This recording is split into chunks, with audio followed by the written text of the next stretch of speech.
Belum ada kabar. Oh, kalau tentang Raja Ampat, itu udah di Igoy, udah aku angkat juga ya di Igoy. Karena udah sangat banyak diangkat sama politikus-politikus yang aku follow ya, seperti Mbok Niluh Jelantik, terus ada Pak Mardigu ya kan, terus ada Pak siapa lagi, ada ini juga Creativox ya, dari pokoknya dari akun-akun mereka udah aku angkat sih, karena mereka betul-betul mendalami banget kasusnya Raja Ampat ini. Ke Bang Hotman juga, si Bang Hotman juga kan kemarin tuh posting katanya Menteri Bahlil bukan yang mengeluarkan untuk perizinannya gitu loh dari penambang. Nah ini kan nikel ini emang karena ada produksi mobil listrik ya guys. Akhirnya negara-negara penghasil nikel ini dilirik ya kan, dideketin gitu kan untuk bisa diambil nikelnya. Tapi ini kan kita harusnya punya batasan-batasan di daerah mana gitu loh nikel ini dikeruk. Dulu sebelum masuk mobil oil, papaku megang IT-nya perusahaan nikel di Sorowako, Sulawesi Selatan. Namanya PT Inco. Nah kalau di daerah sana itu wajar lah ya. Daerahnya kering, panas, terus nggak ada yang ya paling danau, ada danau. Tapi tidak seperti daerah pegunungan seindah yang ada di mana Raja Ampat gitu loh, yang memang sudah menjadi destinasi tourism internasional. Halo Mendes, thank you. Kalau misalnya mau nambang nikel itu di daerah yang memang bukan daerah destinasi, apa namanya, untuk untuk apa sih, alam yang luar biasa banget tuh, gue rasa masih oke lah. Terus juga tidak mengganggu ekosistem di sekitarnya mungkin masih oke lah gitu loh. Tapi kalau ya Allah Raja Ampat loh say, kita mau gimana lagi nanti kalau sampai itu pun rusak cuma buat diambilin nikelnya tok. Harus pemerintah harus tegas lah pokoknya dalam kasus ini, pemerintah harus sangat tegas. Teman Mamski, teman Doktif juga, let's go. Iya, alam seindah Raja Ampat kalau hancur kehilangan yang luar biasa, bukan lagi. Itu kan seperti kayak jantungnya Indonesia juga loh. Selain ada eh, Candi Borobudur, terus keindahan alam yang luar biasa di Bali yang udah berpuluh tahun menjadi destinasi turis-turis mancanegara. Sekarang kita juga ada Raja Ampat yang udah sekian tahun ini, mungkin di atas udah 10-15 tahun ini, juga menjadi salah satu destinasi paling bergengsi. Terus itu bukan dianggap bukan sebagai pemasukan untuk devisa negara, tidak dianggap sebagai jantungnya Indonesia, sebagai apa namanya paras cantiknya negara kita. Itu cantik sekali loh Raja Ampat. Walaupun guanya tuh belum sempat ke sono. Udah ada isu-isu dan masalah nikel pula. Aduh Tuhan, belum gue sampai ke sono. Gimana sih nih? Tahun 2007 aku sempat kerja di Raja Ampat selama 1 tahun. Oke. Terus bagus banget kan? Kinan itu terbentuk setelah ribuan tahun lah, itu dia. Dari kita ambil, kalau aku lihat foto-fotonya di Raja Ampat itu ya, yang ada bukit-bukit yang timbul itu udah kayak lukisan alami dari Allah Subhanahu wa taala. Aduh. Makanya aku bersuara banget itu. Aku bersuara banget di sebelah di Igo itu, aku udah eh, tagarnya Save Raja Ampat itu udah kita gaungkan. Gimana dong Pak? Ya kan? Tolong banget, tolong banget.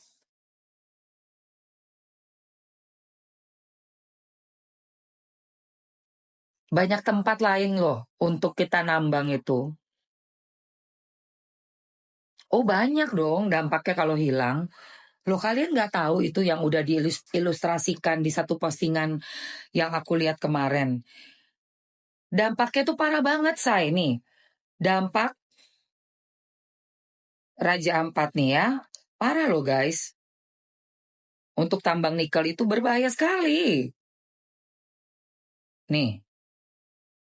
Jaraknya 30-40 km. Nih. Menteri Bahlil Lahadalia menyebutkan bahwa tambang nikel yang berada di Raja Ampat itu berada di Pulau Gak dan jaraknya 30-40 km dari lokasi pariwisata. Jadi baginya, pertambangan itu tidak merusak ekosistem pariwisata di Raja Ampat. Beberapa waktu lalu, Menteri Bahlil jadi sorotan karena pertambangan nikel yang membuat netizen mendesak pemerintah untuk bersuara dan menyetop aksi ini karena merusak lingkungan, merusak terumbu karang dan keanekaragaman hayati yang ada di Raja Ampat. Nah, ternyata tambang nikel ini dibuka di pulau kecil, yaitu di Pulau Gak. Saat ini sudah dilakukan penghentian sementara oleh PT Gak Nikel yang merupakan anak perusahaan dari PT Antam Tbk. Jadi, mereka dituduh merusak ekosistem Raja Ampat. Akhirnya Bahlil, selaku Menteri ESDM menegaskan bahwa aktivitas pertambangan di PT Gak Nikel itu jaraknya 30-40 km dari Pulau Yainemo dan dianggap tidak merusak lingkungan. Karena bagi Pak Bahlil, Raja Ampat memang harus dilindungi karena merupakan wilayah pariwisata. Aktivitasnya saat ini sedang dihentikan karena publik mendesak dan Pak Bahlil beserta tim dari ESDM sedang melakukan sidak ke lokasi.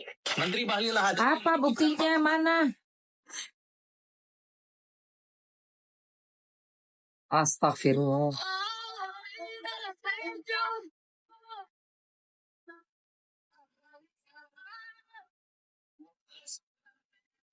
Kenapa sih kita kayak gini banget? Kalian petinggi negara melakukan pencemaran di tanah Papua. Kami warga Papua tidak rela jika tanah Papua Pagi say. kalian. Save Raja Ampat. Save Raja Ampat. Astagfirullahaladzim. Aduh. Jangan karena materi kalian petinggi negara melakukan pencemaran di tanah Papua. Kami warga Papua tidak rela jika tanah Papua hancur di tangan kalian. Save Raja Ampat. Save Raja Ampat. Save Raja Ampat. Di story aku Igoy, udah seminggu ini aku pakai tagar itu ya guys, Save Raja Ampat. Bentuk kepedulian aku terhadap yang terjadi di sana, dan itu bagian dari Raja Ampat itu seperti ibaratnya nih satu negara ini itu kayak tangan aku lagi dipotong ya, seolah-olah seperti itu rasanya. Biarpun tinggalnya di Jakarta, tapi kalau ada sesuatu di pulau-pulau yang lainnya, sakit juga rasanya di badan ini. Gitu loh. Biarpun aku belum pernah ke sana, say. Belum sempet. Nggak tahu kenapa deh, Raja Ampat tuh aku belum sempat, padahal harusnya udah pergi ya, guys. Tapi sekarang malah jadi kayak begini. Dan buat teman-teman yang pejuang ya, teman-teman dari kayak Mbok Nilo Jelantik, terus ada Pak Mardigu juga. Saya sebagai orang yang pernah menjelajah nikel di Papua, tolong sekali Pak. Menjelajah. Kalau gak gara-gara orang ini teriak Papua bukan tanah kosong, kita gak akan tahu bahwa Raja Ampat sedang dikerut untuk pertambangan nikel yang ngerusak Raja Ampat. Dan yang jadi pertanyaan, siapa yang ngizinin? Kalau tambang itu gak ada surat izin, bisa langsung diciduk. Tapi ini surat izinnya keluar ke sekelas bupatinya, sekelas gubernurnya, dan menteri-menteri terkait di bagian itu. Kok bisa di ACC gitu loh? Sekarang gue tanya nih sama kalian semua, ini analogi ya. Apa sih yang bisa dibanggain di Indonesia ketika lo lagi ketemu turis di luar negeri? Makanan sama alamnya. Sisanya apa yang mau dibanggain? Pemerintahannya, fasilitasnya, jalannya. Enggak sadar tak kemarin sekelas IKN yang udah dibilang itu paru-paru dunia Kalimantan dijadiin pusat pemerintahan. Ini sekarang gue nggak tahu kabarnya IKN gimana. Tapi lu lihat video orang-orang hutan yang keluar dari hutan, lahannya dibakar untuk pembangunan ini itu. Sekarang sadar memang benar bahwa Indonesia Barat dan juga pemerintah itu jahat sama Indonesia Timur. Lu perhatiin, apa hasil alam yang diambil dari Timur hanya akan dibawa ke Barat dan untuk pembangunan di Barat sendiri. Tapi dari Papua dan daerah Timur, dari hasil alamnya yang dikerok, apa yang mereka dapetin. Dan sekarang kalau kita gak ngeramein, kita gak gerakin sampai kedenger, sampai jelas dan ke atas, yang paling atas, kita nggak akan bisa ngebantuin bahwa Raja Ampat jangan sampai rusak. Biar ini video sampai ke top-top, ketemu sama orang-orang beneran bisa nutup tambang nikel yang ada di Raja Ampat. Chef Raja Ampat, Chef Indonesia Timur. Dan juga Cipta Indonesia Timur. Kalau nggak gara-gara orang ini teriak Papua bukan tanah kosong, kita nggak akan tahu bahwa Raja Ampat sedang dikerok untuk pertambangan nikel yang ngerusak Raja Ampat. Dan yang jadi pertanyaan, siapa yang ngizinin? Kalau tambang itu gak ada surat izin, bisa langsung diciduk. Tapi ini surat izinnya keluar ke sekelas bupatinya, sekelas gubernurnya, dan menteri-menteri terkait di bagian itu kok bisa di ACC gitu loh. Sekarang gue tanya deh sama kalian semua, ini analogi ya. Apa sih yang bisa dibanggain di Indonesia ketika lo lagi ketemu turis di luar negeri? Makanan sama alamnya. Sisanya apa yang mau dibanggain? Pemerintahannya, fasilitasnya, jalannya. Enggak sadar tak kemarin sekelas IKN yang udah dibilang itu paru-paru dunia Kalimantan dijadiin pusat pemerintahan. Jadi sekarang gua nggak tahu kabarnya IKN gimana. Tapi lu lihat video orang-orang hutan yang keluar dari hutan, lahannya dibakar untuk pembangunan ini itu. Sekarang Raja Ampat dikerok, nanti ada lagi masalah terumbu karangnya, ikannya, habitat penyu dan lain sebagainya. Ikan-ikan ada 2000 jenis ikan di situ lebih yang bakal rusak gara-gara penambangan ini. Gue baru sadar memang bener bahwa Indonesia Barat dan juga pemerintah itu jahat sama Indonesia Timur. Lu perhatiin. Stres gue ngeliatnya beneran sumpah. Kenapa sih kayak gitu? Kalau orang di teriak Papua bukan tanah kosong, kita nggak akan tahu bahwa Raja Ampat sedang dikerok. Saya bukan siapa-siapa, hanya anak kampung kecil di Raja Ampat. Tapi saya tahu, suara saya punya arti. Sejak kecil saya berenang di laut yang jernih, mendengar burung cendrawasih bernyanyi di hutan. Itu rumah saya.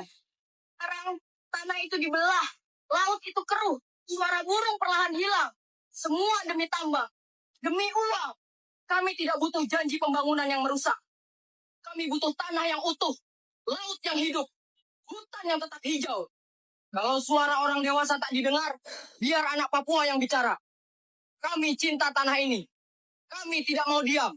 Raja Ampat bukan tanah kosong. Di situ ada kenangan, ada doa, ada masa depan di Papua. Dah cukup. Hentikan tambang. Bantu sebarkan video ini. Bantu selamatkan Papua kami. Saya bukan siapa-siapa. Hanya anak siapa? Hanya anak. Oke. Let's do it. Kasihan. Saya bukan siapa-siapa. Hanya anak kampung kecil di Raja Ampat. Kenapa sih kita kayak begini ya guys? Saya bukan siapa-siapa. This is very bad. Aku sedih banget sumpah. Gue males banget asli. Kampung kecil di Raja Ampat. Ini mau jualan juga jadinya sedih banget gue gini. Saya bukan siapa-siapa. Hanya. Makanya Mamski tuh nggak, kemarin tuh juga kayak ada beberapa kasus di dunia entertainment gitu ya. Dan juga dunia bisnis skincare. Kalian tahu sendiri. Tapi juga ada kasus lain yang juga lebih besar juga yang harus didengerin ya guys. Seperti Raja Ampat ini. Iya Wayan, thank you sayang.